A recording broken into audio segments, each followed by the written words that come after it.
না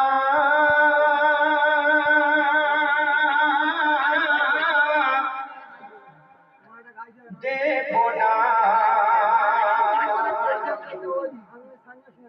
ये देश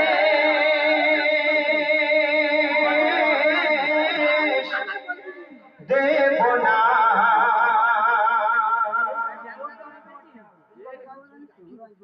বিদেশি দালাল কিছু ঢুকেছে এ ভারতে, বিদেশি দালাল কিছু ঢুকেছে এ ভারতে, দাঙ্গা লাগাতে জাতিতে জাতিতে, দাঙ্গা লাগাতে জাতিতে জাতিতে, জাতিতে জাতিতে, দেশেরই সে কারদার বারে বারে ধিক্কার, দেশেরই সে কারদার বারে বারে ধিক্কার, তোর নেই তোরে কার, তুই এবার দেশ ছাড়।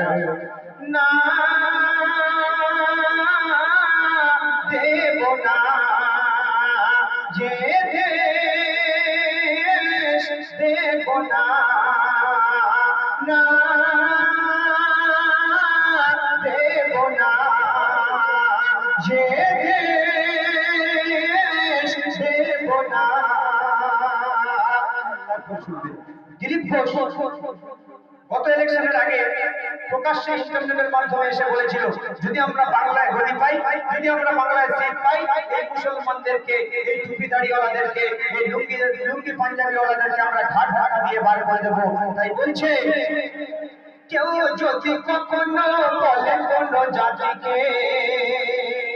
কেউ যদি কখনো বলে কোন জাতিকে ঠাই নেই তোমাদের আমাদের ভারতে, কান খুলে শুনে রাখ বলি ওই শালাকে, কান খুলে শুনে রাখ বলি ওই শালাকে, দেশটা টিকে না তোর বাবারি টাকাতে, দেশটা টিকে না তোর বাবারি টাকাতে, বাবারি টাকাতে, আইনেতে চোখে রাখ হোক না সে যে যাক, আইনেতে चुप रहा होना से जाना, देश तुम्हारा है हमारा भी तो है।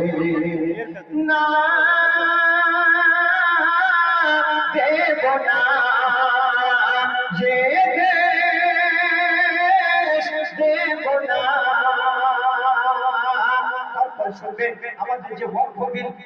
নিয়ে যে আইন পাস করেছে, আমাদের অধিকারীকে যদি না দিতে চায়, যদি আমাদের অধিকারকে দিতে অস্বীকার করে, তার জন্য কবি ছন্দের ভাষা লিখছে,